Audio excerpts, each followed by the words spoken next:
The dust kicked up by Sam Morrison's horse settled slowly in the afternoon heat as he approached Cedar Creek Station.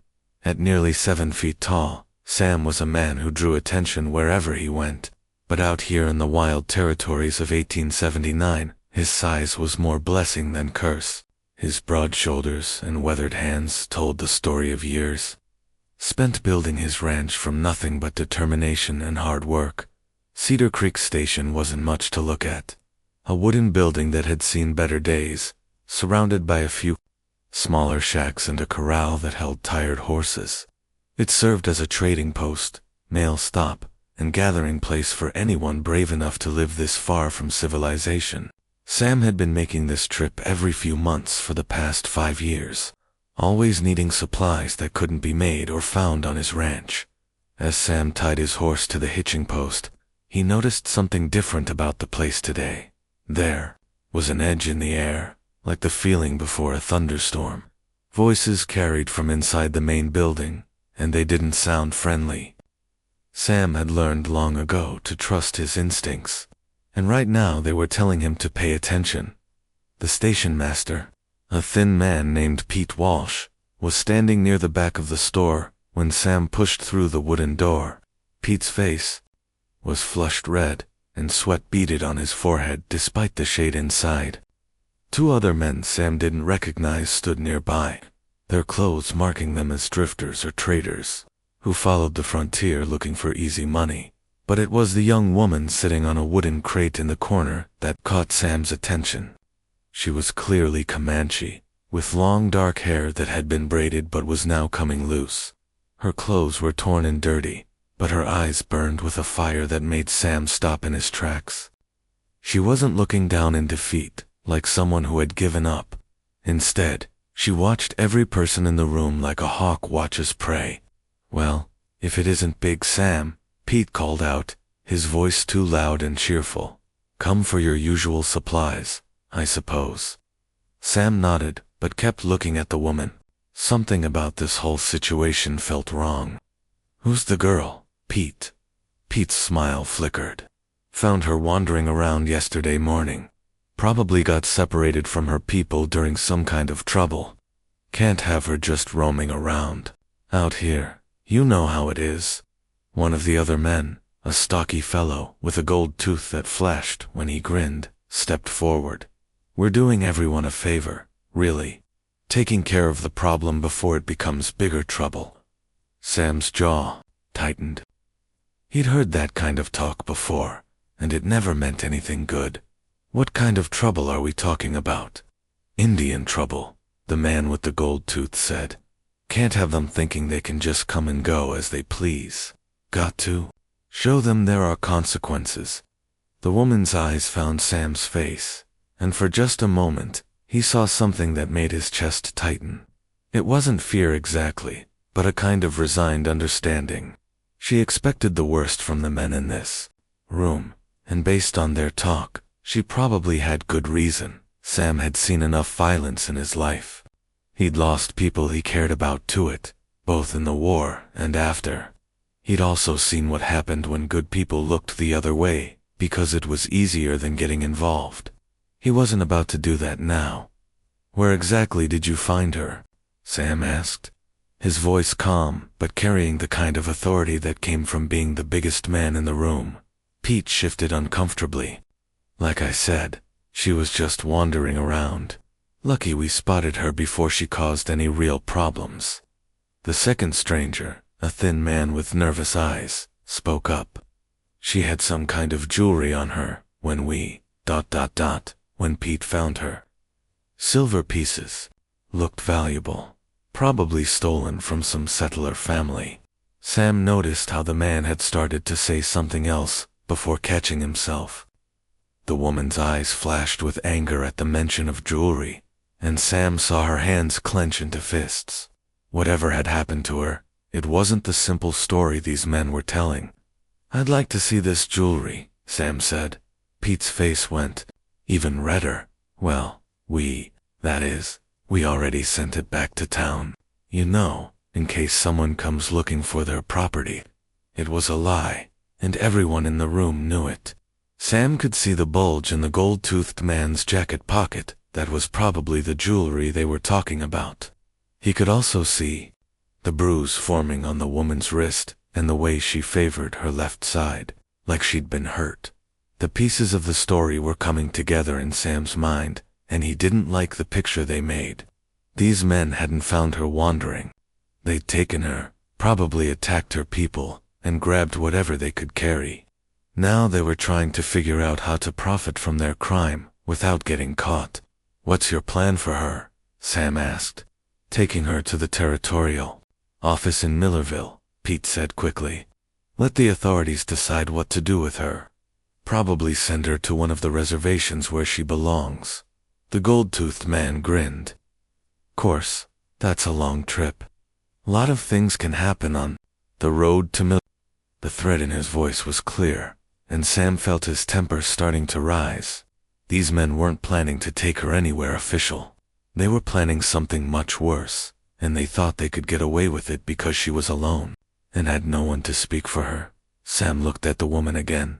She was still watching him, and he could see she understood enough English to know what the men were discussing. Her chin was raised in defiance, but he could also see the slight trembling in her hands that she was trying to hide. That's when Sam made his decision. He'd spent too many years letting other people handle problems while he minded his own business. But this wasn't just any problem. This was a young woman who was about to disappear forever if someone didn't step in right now. "No," Sam said simply. Pete blinked. "What?" I said no. "She's not going anywhere with you."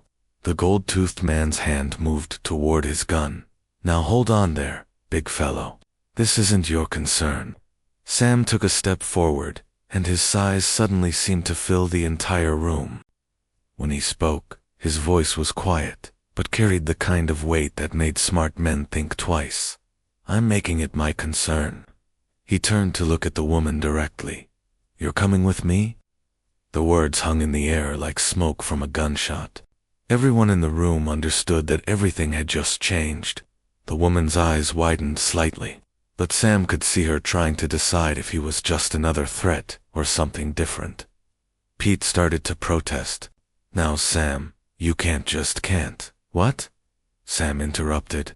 "Can't stop you from doing whatever you're really planning to do with her, because that's what I'm doing." The tension in the room was thick enough to cut with a knife. The two strangers were clearly thinking about their odds against the giant rancher. While Pete was trying to figure out how to salvage his situation without admitting to any wrongdoing, Sam reached into his pocket and pulled out a small leather pouch. He counted out enough coins to cover his usual supply order and placed them on the counter. "I'll take my regular supplies," he said, "and I'll be taking her with me." It wasn't really a request. The silence between Sam and Ayanna stretched like the endless prairie around them as they rode away from Cedar Creek Station.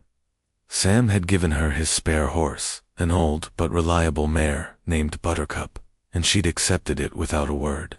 But the way she sat in the saddle told him everything he needed to know about her feelings toward this situation. She was ready to run. Every few minutes, Sam would catch her glancing toward the horizon, measuring distances, calculating her chances. Her whole body stayed tense, like a deer that knows the hunter is near, but hasn't figured out which direction the danger is coming from. Sam couldn't blame her for that. From her point of view, she'd just been taken by another stranger who was bigger and stronger than the men she'd escaped from. The first day passed with barely a dozen words between them. Sam tried speaking to her a few times, simple things like asking if she was thirsty or if she needed to rest. She would nod or shake her head, but her dark eyes never lost that guarded look. When they stopped for water at a creek, she stayed on the opposite side from him, drinking quickly and keeping watch like she expected him to grab her the moment she let her guard down. That evening, when Sam started gathering wood for a fire, Ayanna moved to the far edge of their small camp. She sat with her back against a large rock, positioning herself so she could see both Sam and the best escape route. Sam noticed but didn't say anything. Instead, he went about his routine of setting up camp, moving slowly and keeping his hands visible. He'd learned long ago that trust wasn't something you could demand from someone. It had to be earned, one small action at a time. When he started cooking beans and hardtack over the fire, the smell must have reminded her that she was hungry. Sam saw her glance toward the food, then quickly look away.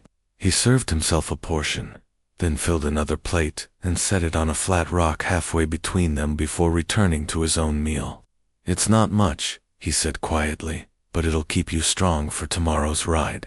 Ayanna waited until he'd finished eating and moved away from the fire before she crept forward to take the plate. She ate quickly, efficiently, like someone who'd learned not to waste time with meals, because you never knew when you might have to run. That night, Sam made his bed on one side of the dying fire, while Ayanna settled down on the other side, as far away as she could get, while still staying within the circle of warmth. He could hear her moving restlessly, and he knew she wasn't sleeping. Neither was he, really. He kept thinking about those men at the trading post and wondering what would have happened to her if he hadn't been there. The second day started much the same way. Quiet riding, careful distance, and those constant glances toward the horizon. But something small changed when they came across a stream that was running higher than usual from recent rains. Sam guided his horse across first, then turned back to help Ayanna if she needed it. Buttercup balked at the rushing water, dancing sideways and snorting nervously. Ayanna spoke to the mare in her own language, her voice gentle and soothing. She leaned forward in the saddle, running her hand along the horse's neck, and slowly coaxed the animal into the water. Sam watched, impressed by her natural skill with horses. She had good hands, and a patient way about her that spoke of years of experience. "You know horses," Sam said when they reached the other side. Ayanna looked at him for a moment, then gave a small nod. "My father," she began in heavily accented English, then stopped herself, as if saying too much would give him some kind of power over her. But it was the first real words she'd spoken to him, and Sam took that as progress. Later that day, they encountered 3 men on the trail ahead of them. Sam recognized the type immediately, drifters who made their living by taking from others. They were spread across the path in a way that wasn't accidental, and their hands rested casually near their weapons. "Well, well," called out the man in the center, a bearded fellow with cold eyes. "What do we have here? Looks like you've got something that doesn't belong to you, friend." Sam felt Ayanna tense behind him. He could sense her preparing to bolt, but there was nowhere to go. Open prairie stretched in every direction, and the men's horses looked fresh while Buttercup was tired from 2 days of steady travel. "Just travelers passing through," Sam said calmly, but he shifted in his saddle, ready to move if he needed to. The bearded man grinned, showing yellow teeth. "That's a pretty little thing you've got with you. Bet she'd be worth something to the right buyer. Why don't you save yourself some trouble and hand her over? We'll even let you ride away with your scalp." Sam's jaw tightened. "That's not going to happen." 3 against 1, big man," said another of the drifters. "And we're not particular about whether you're breathing when we take her." Sam slowly reached behind him, but instead of drawing a weapon, he pulled out a length of rope. "Ayanna," he said quietly, "when I give you the word, you ride hard to those rocks over there, and don't look back." It was the first time he'd spoken her name, and she turned to look at him in surprise. But she also saw something in his face that made her sit up straighter in the saddle. The bearded man was still talking, making threats and crude jokes about what they planned to do, when Sam suddenly spurred his horse forward. His mount was a big gelding named Thunder, bred for ranch work, and trained to respond instantly to commands. The horse charged straight at the center man while Sam swung the rope over his head. The drifters hadn't expected such a direct attack, and their horses shied away from Thunder's aggressive approach. Sam's rope caught the bearded man around the shoulders, yanking him from his saddle before he could draw his gun. The other 2 men tried to circle around Sam, but Thunder was too well trained, and Sam too experienced. When the dust settled, one man was on the ground groaning, another was limping after his spooked horse, and the third was riding hard in the opposite direction, apparently deciding that whatever they might gain wasn't worth fighting a giant who handled a horse and rope like he'd been born to it. Sam rode over to where Ayana waited by the rocks. Her eyes were wide, but not with fear this time.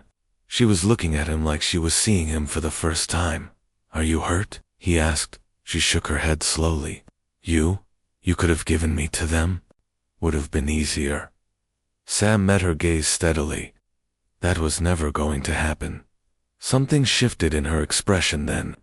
The constant wariness was still there, but it was mixed with something else now.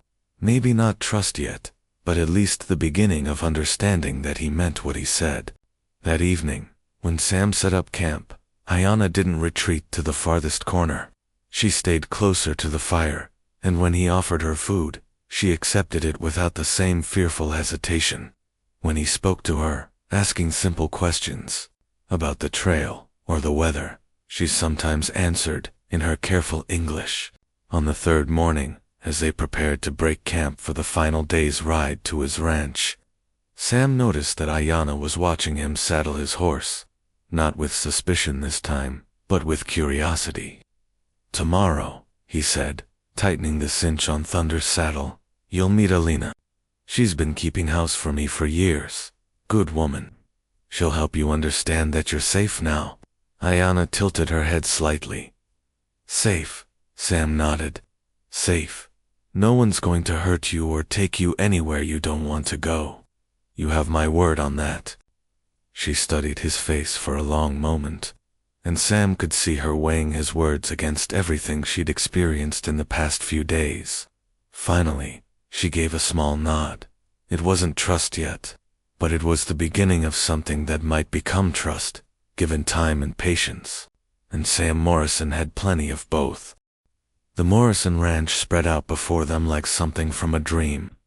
Rolling green pastures dotted with cattle stretched as far as the eye could see, broken up by stands of oak trees and a winding creek that caught the afternoon sunlight. A large wooden house sat on a small hill, with a wraparound porch that promised cool shade in the summer heat.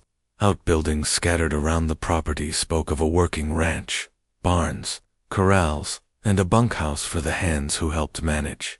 Such a large spread, Ayana had never seen anything quite like it. Her people had always moved with the seasons, following the buffalo, and living in harmony with the land's natural rhythms. This was different, a permanent claim on the earth, shaped by human hands but somehow still beautiful in its own way. As they rode up the main path to the house, a woman emerged from the kitchen garden behind the main building.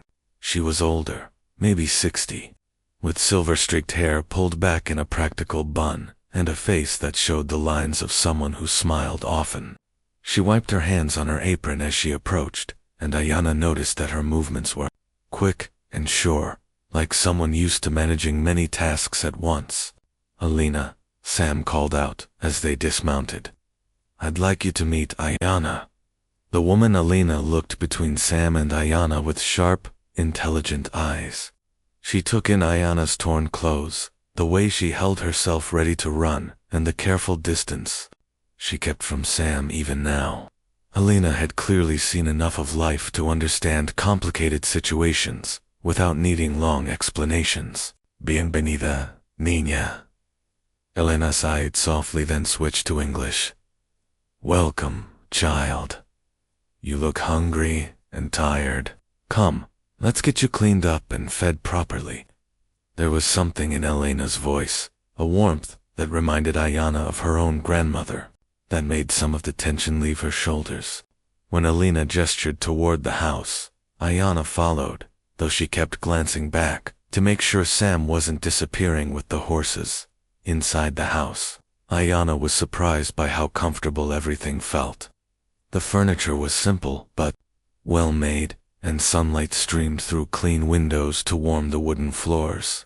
It smelled like bread, baking, and coffee, mixed with the faint scent of the wildflowers that Alina had arranged in jars around the main room. Alina led her to a small room off the kitchen that held a wash basin and clean towels.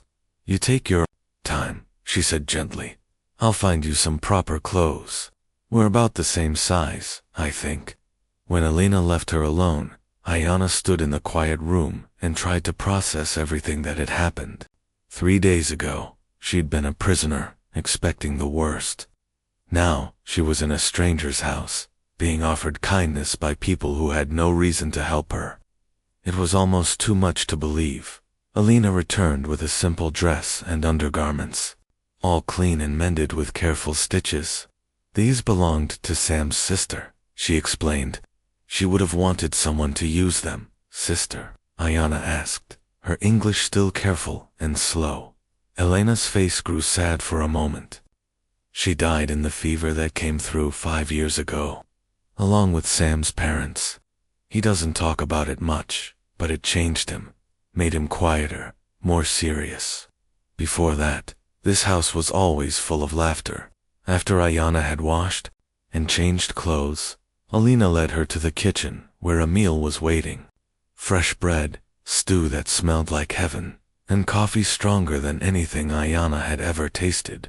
As she ate, Alina bustled around the kitchen, talking in a steady, comfortable stream that didn't require many responses. Sam's a good man, Alina said, as she kneaded dough for tomorrow's bread. Stubborn as a mule sometimes, and too serious for his own good, but good. He brought me here when I had nowhere else to go, and he's never once made me feel like I owe him anything for it. Ayana looked up from her stew. Why did you have nowhere to go? Elena's hands stilled for a moment. My husband died in a mining accident. Company said it wasn't their fault, so I got nothing. No money, no place to live.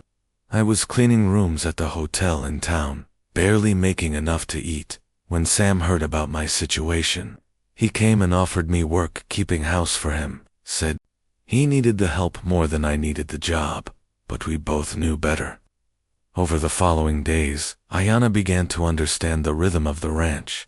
Sam was up before dawn, checking on the cattle and horses, mending fences, and handling the 100 small tasks that kept such a large operation running. Alina managed the house and garden with the efficiency of someone who'd learned to make the most of everything. And slowly, carefully, they both made space for Ayana to find her own place in their small community. At first, she tried to stay out of the way, uncertain of what was expected of her, but her natural restlessness and ingrained habits of usefulness made sitting idle impossible. When she saw Alina struggling with a basket of wet laundry, she quietly stepped in to help hang it on the line. When she noticed that one of the horses in the corral seemed to be favoring his left front hoof, she mentioned it to Sam. It was the horses that really opened the door to her place on the ranch. Ayana had grown up around horses, learning to read their moods and understand their needs before she could properly walk. The Morrison Ranch had some of the finest horses she'd ever seen, and she couldn't help but be drawn to them. One morning, she found Sam in the corral with a young stallion that was clearly giving him trouble. The horse was beautiful, black as midnight with intelligent eyes, but he was also wild and unpredictable. He'd been brought in from the range just a few weeks ago, and Sam was trying to gentle him enough to ride. He's afraid, Ayana said quietly from the fence. Sam paused in his work. Afraid of what? Of being trapped? He's never been in such a small space before. The corral feels like a cage to him. Sam looked at the horse, then back at Ayana. What would you do? Instead of answering with words, Ayana climbed over the fence and walked slowly toward the stallion. The horse's ears flicked back and forth, unsure of this new person, but he didn't bolt. Ayana began to hum softly, a tune from her childhood, and gradually moved closer. When she was within arm's reach, she stopped and simply stood there, letting the horse decide what to do next. After several minutes, curiosity got the better of him, and he stretched his neck out to sniff at her hair. Ayana smiled and began to speak to him in her own language, her voice low and soothing. Sam watched in amazement as the stallion, who'd been impossible to approach for weeks, gradually relaxed under Ayana's patient attention. Within an hour, she had him accepting a halter and following her around the corral like a faithful dog. How did you do that? Sam asked, when she finally climbed back over the fence. I listened to what he was telling me, Ayana replied simply. All creatures speak, if you know how to hear them. Word of Ayana's gift with horses spread quickly around the ranch. The cowhands, who'd initially been wary of having an Indian woman among them, began seeking her advice when they had trouble with difficult animals. She never made a big show of her knowledge, but she had an instinctive understanding of what each horse needed, as weeks turned into months. The Morrison Ranch began to feel more like home than anywhere Ayana had ever known. Alina taught her to cook the foods that Sam preferred, and Ayana shared knowledge of plants and herbs that could help when someone was sick or injured. Sam, meanwhile, found himself looking forward to their conversations in the evening, when the day's work was done and they could sit on the porch and talk about everything from the weather to the books in his small library. But their peaceful existence couldn't last forever. The territory was changing rapidly, and news from the outside world had a way of reaching even the most remote ranches. Stories began to circulate about the Indian woman living at the Morrison place, and not all of those stories were friendly. Some people saw Ayana's presence as a sign that Sam was getting too comfortable with the local tribes. Others worried that she was somehow connected to the raids that occasionally troubled settlers in the area. The fact that she was clearly intelligent and educated only made some folks more suspicious, not less. The first real sign of trouble came when Father Miguel, the priest from town, made an unexpected visit to the ranch. He was a small, nervous man who spoke in rapid bursts and seemed uncomfortable being so far from civilization.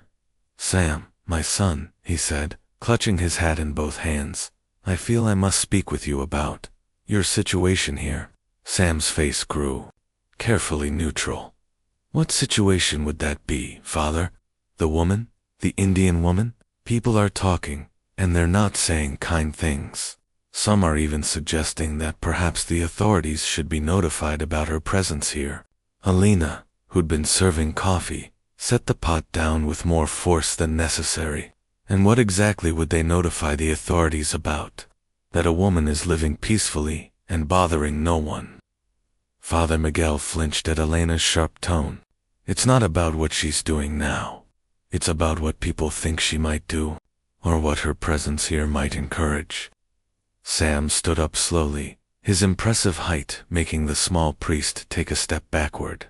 "Father, I appreciate your concern, but Ayana is under my protection. Anyone who has a problem with that can discuss it with me directly." The priest nodded quickly and made his excuses to leave, but his visit left a shadow over the peaceful ranch. As Elena cleaned up the coffee cups, she shook her head grimly. "This is just the beginning." The sound of horses approaching at dawn broke the peaceful quiet of the Morrison Ranch. Sam was already up, tending to the animals in the barn, when he heard the distinctive rhythm of military riders.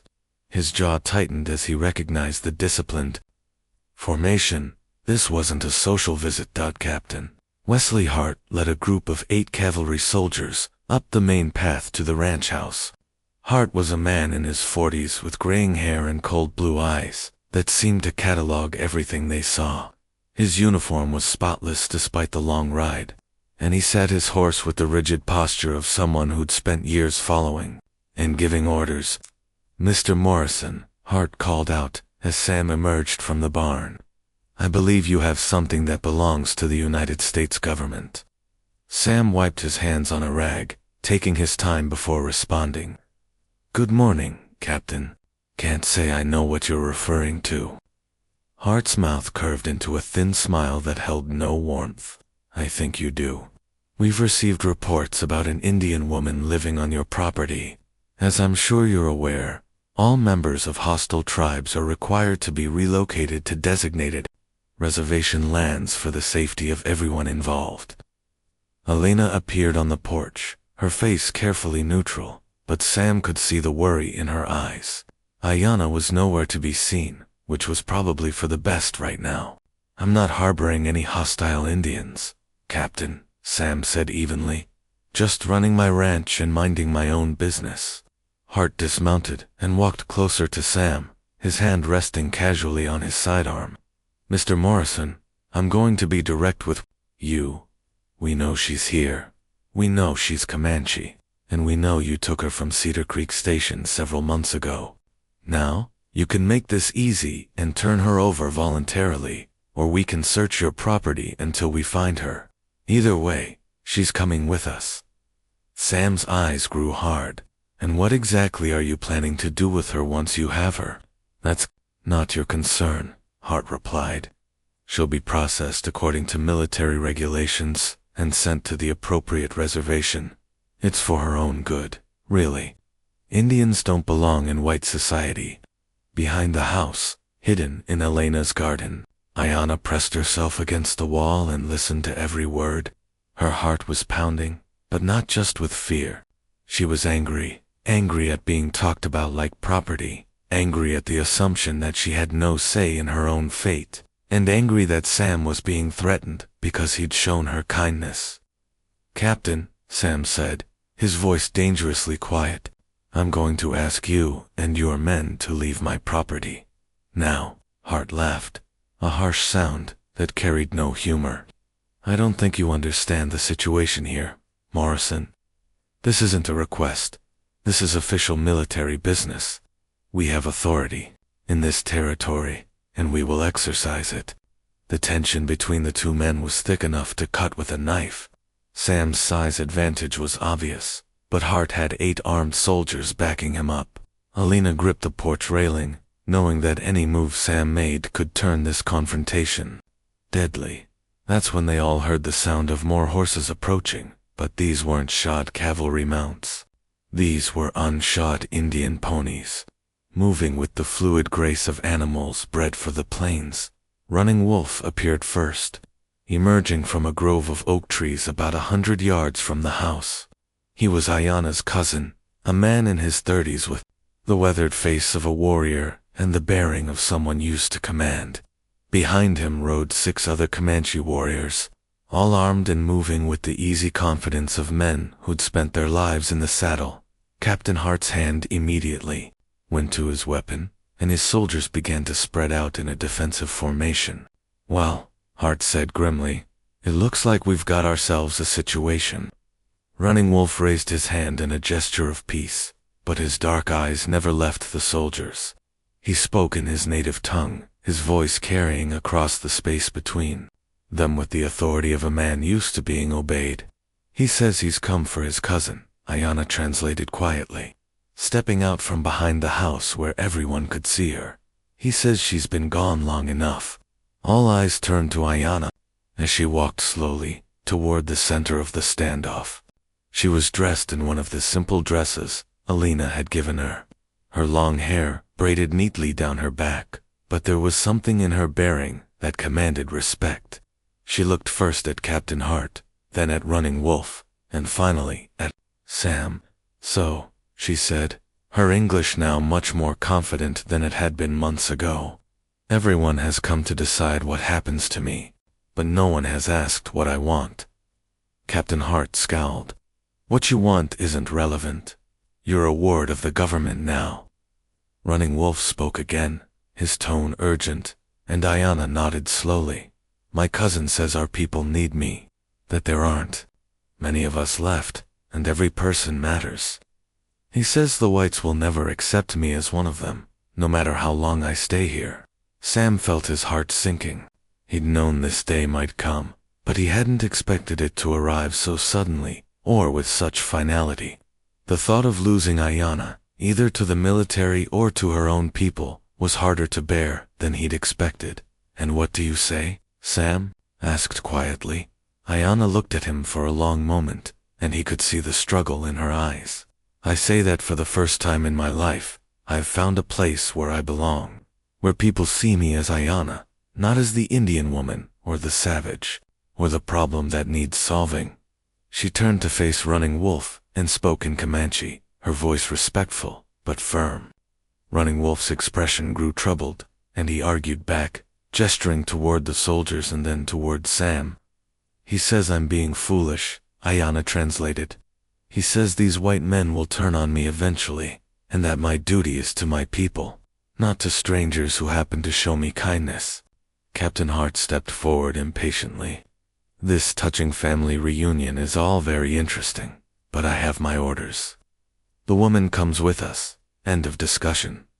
No, Sam said firmly, she doesn't. You're making a serious mistake, Morrison, Hart warned. Interfering with military operations is a federal crime. Running Wolf spoke again, and this time his words carried the edge of a threat. Several of his warriors shifted in their saddles, hands moving closer to their weapons. My cousin says that if the soldiers try to take me, there will be blood, Ayanna said. He says they didn't ride all this way to watch me be dragged off by the army. The situation was spiraling toward violence, and everyone knew it. 8 soldiers against 7 warriors, with Sam and his ranch hands caught in the middle. Alina had disappeared from the porch, probably gathering the ranch workers and getting them to safety. But Ayanna had been thinking while the men postured and threatened each other. She'd been weighing options and considering possibilities that none of them had thought of. There's another way, she said suddenly, her voice cutting through the tension like a blade. Everyone turned to look at her. Captain Hart, you said I'm a ward of the government. But what if I wasn't? What if I was a citizen? Hart frowned. Indians can't be citizens. Everyone knows that. Indian women can become citizens if they marry white men, Ayanna replied. I've heard Alina and Sam talking about the laws. A married woman takes her husband's citizenship. Sam's eyes widened as he realized what she was suggesting. Running Wolf looked confused, waiting for translation. You're talking about marriage? Hart said dismissively. But you'd need someone willing to marry you, and I don't see any volunteers. Ayanna turned to look directly at Sam. I do. The words hung in the air like smoke from a gunshot. Sam stared at her, his mind racing to catch up with what she was proposing. Ayanna, he said quietly, you don't have to. Yes, I do, she interrupted. Not because I'm forced to, but because I want to. Because this is where I belong, with people who see me as more than just a problem to be solved. She walked closer to Sam, ignoring the soldiers and warriors who watched every move. You asked me once what I wanted. This is what I want. A life where I can choose my own path, with someone who's already proven he'll protect that choice. Sam looked into her eyes and saw not desperation, but determination. This wasn't a marriage of convenience she was proposing. It was a declaration of independence. A choice to build something new, rather than accept what others tried to force on her. Captain Hart, Sam said without taking his eyes off Ayanna, I believe you're about to witness a wedding. Running Wolf had been listening intently to the English conversation, picking up enough words to understand what was happening. He called out in Comanche, his voice carrying a mixture of surprise and grudging respect. He says I'm either very brave or very foolish, Ayanna translated with a small smile. But he also says that if this is truly my choice, he will respect it. Captain Hart's face had gone red with frustration. You can't just decide to get married right here, right now. There are procedures, paperwork, actually. Alina called out from the porch, where she'd reappeared with Father Miguel at her side. There aren't. Father Miguel has the authority to perform marriages, and we have plenty of witnesses. The small priest looked terrified to find himself in the middle of an armed standoff, but he clutched his prayer book bravely. If both parties consent, I can indeed perform a marriage ceremony right now. Hart realized that his simple mission to collect one Indian woman had turned into something much more complicated. A married woman would indeed have legal protections he couldn't easily ignore. Father Miguel's hands shook as he opened his prayer book, but his voice was steady when he spoke. Before we proceed, I must ask both of you, do you enter into this marriage freely, without coercion, and with full understanding of what you're doing? Ayanna looked first at the soldiers, then at her cousin and his warriors, and finally at Sam. I understand perfectly. I'm choosing my own future, instead of letting others choose it for me. Sam nodded firmly. And I'm choosing to stand with her, whatever comes. Captain Hart stepped forward one last time. This is a mistake, Morrison. Marriage or no marriage, she's still Comanche. People won't accept her, and they won't accept you for harboring her.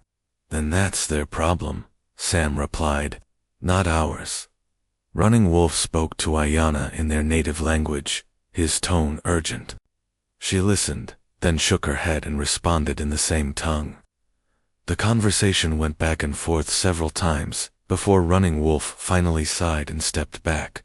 What was that about? Sam asked quietly. He offered me one last chance to come with them, said I could still live with our people, still be who I was born to be. Ayanna's voice was soft but certain.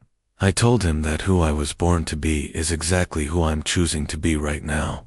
Helena had gathered wildflowers from her garden while the men talked, and she pressed them into Ayanna's hands. Every bride should have flowers, she said with tears in her eyes. Even under these circumstances, Father Miguel began the ceremony, his Latin words carrying across the ranch yard to soldiers, warriors, and cowhands alike. Most of them didn't understand the language, but they understood the solemnity of what was happening. Two people from different worlds were choosing to build something new together, and everyone present was witnessing history in the making.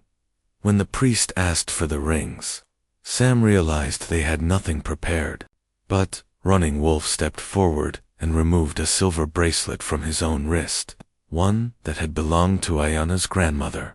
He placed it in Sam's hand with a few words in Comanche. He says this will bind us not just in the white man's law, but in the traditions of my people as well, Ayanna translated. As Sam slipped the bracelet onto Ayanna's wrist, she spoke the English vows that Father Miguel prompted, but then added her own words in Comanche. The sound of her native language mixing with the Latin and English created something beautiful and strange, a ceremony that belonged to all worlds and none. When Father Miguel pronounced them man and wife, a cheer went up from Helena and the ranch hands. Even some of the soldiers looked moved by what they'd witnessed, though Captain Hart maintained his disapproving scowl. But Running Wolf surprised everyone by approaching Sam with his hand extended. When Sam clasped it, the Comanche warrior spoke, in careful English. You protect her now. You keep promise. I will, Sam replied. You have my word. Running Wolf turned to Ayanna and spoke rapidly in Comanche. She nodded and replied, then threw her arms around her cousin in an embrace that spoke of love and farewell. What did you tell him? Sam asked after Running Wolf had mounted his horse. That this isn't goodbye forever, that he and his people will always be welcome here, and that I'll always be his cousin, no matter what name I carry now. Running Wolf raised his hand in farewell and called out something that made Ayanna laugh, despite her tears. He said to tell you that if you ever hurt me, he knows where to find you, she translated, and that he'll be watching to make sure you keep your promise. As the Comanche warriors rode away, Captain Hart was left standing with his soldiers, clearly uncertain how to proceed. The situation had changed completely from what he'd expected when he arrived that morning. This doesn't end here, Morrison, Hart said finally. Married or not, she's still Indian. There will be people who won't accept this arrangement. Then they'll have to deal with me, Sam replied calmly. Hart looked like he wanted to say more, but he was smart enough to recognize when he was beaten. A legal marriage, performed by a priest in front of multiple witnesses, gave Ayanna protections he couldn't easily challenge, and the presence of the Comanche warriors had made it clear that any attempt to take her by force would result in bloodshed that no one wanted. Mount up, Hart ordered his soldiers. As they prepared to leave, he turned back to Sam one last time. You're making yourself a target, Morrison. I hope she's worth it. Sam looked at Ayanna, who was accepting congratulations from Helena and the ranch hands with a mixture of joy and bewilderment on her face. She is. After the soldiers rode away, the tension that had filled the morning gradually gave way to celebration. Alina insisted on preparing a proper wedding feast, despite the unusual circumstances, and the ranch hands contributed what they could to mark the occasion. Someone produced a fiddle, and soon there was music drifting across the ranch yard. As the sun began to set, Sam and Ayanna found themselves sitting on the porch steps, watching the last light fade from the sky. The events of the day seemed almost too much to believe. "Do you regret it?" Sam asked quietly. Ayanna considered the question seriously. "I regret that it took soldiers and warriors threatening each other to make me say what I should have said months ago. I regret that my cousin had to ride so far to find me safe and happy. But I don't regret choosing you, choosing this life." She leaned against his shoulder, and Sam felt the rightness of it settle into his bones. "What about you? Do you regret marrying someone you barely knew a year ago?" "I feel like I've known you longer than that," Sam replied. "And besides, we have plenty of time to get to know each other better." Alina appeared in the doorway behind them. "The celebration is winding down, but there's still plenty of food left. You two should eat something." As they stood to go inside, Ayanna paused. "Alina, thank you for everything. For making me feel welcome, for teaching me, for being the family I needed when I had nowhere else to go." Alina wiped her eyes with her apron. "Mia, you were family from the moment Sam brought you home. Now it's just official." 6 months later, the Morrison Ranch had become something unique in the territory, a place where two cultures met and found common ground. True to Ayanna's word, Running Wolf and other members of her band visited regularly, bringing news and trade goods. Some of the local ranchers had been suspicious at first, but Sam's reputation and the obvious prosperity of his operation eventually won over most of the skeptics. Ayanna had proven herself invaluable, not just with the horses, but in negotiations with other tribes who traveled through the area. Her ability to speak multiple languages and understand different customs made her an unofficial ambassador, helping to prevent conflicts before they could start. The marriage that had begun as a desperate solution to an impossible situation had grown into something neither Sam nor Ayanna had expected. A true partnership built on respect, shared work, and deepening love. They complemented each other in ways that surprised them both. Sam's quiet strength balanced Ayanna's fierce independence, while her intuitive understanding of the land and its creatures enhanced his practical ranching knowledge. Not everyone in the territory accepted their unusual arrangement. There were still those who whispered about the Indian woman at the Morrison place, and occasionally, strangers would arrive looking for trouble.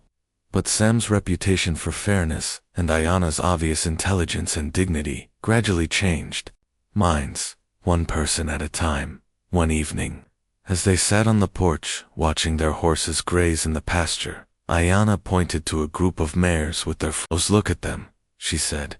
"Different colors, different bloodlines, but they're all part of the same herd now. They've learned to live together, to protect each other." Sam followed her gaze and understood what she was really talking about. "Think we can do the same? Build something that brings different people together instead of driving them apart?" "We already are," Ayanna replied. "One day at a time, one person at a time. It's not easy, and it won't happen quickly, but it's possible." As stars began to appear in the darkening sky, they could hear Alina humming in the kitchen while she prepared tomorrow's bread, and the distant sound of the night herders singing to keep the cattle calm. It was the sound of home, of family, of a place where different worlds had learned to exist in harmony. The story of the giant rancher who found a Comanche woman at the station and took her home had become legend throughout the territory, but not for the reasons people first expected. It wasn't a tale of conquest or rescue, but of choice. The choice to see past differences, to build bridges instead of walls, and to create something new from the collision of two worlds. And in the quiet moments before sleep, when Sam and Ayanna would talk about their hopes for the future, they both knew that their story was just the beginning. The ranch would continue to grow, their family would expand, and their example would inspire others to believe that understanding was possible, even in the hardest of times. The three words that had started it all, "You're coming with me," had become an invitation to something neither of them could have imagined at that dusty trading post so long ago. They had become an invitation to home,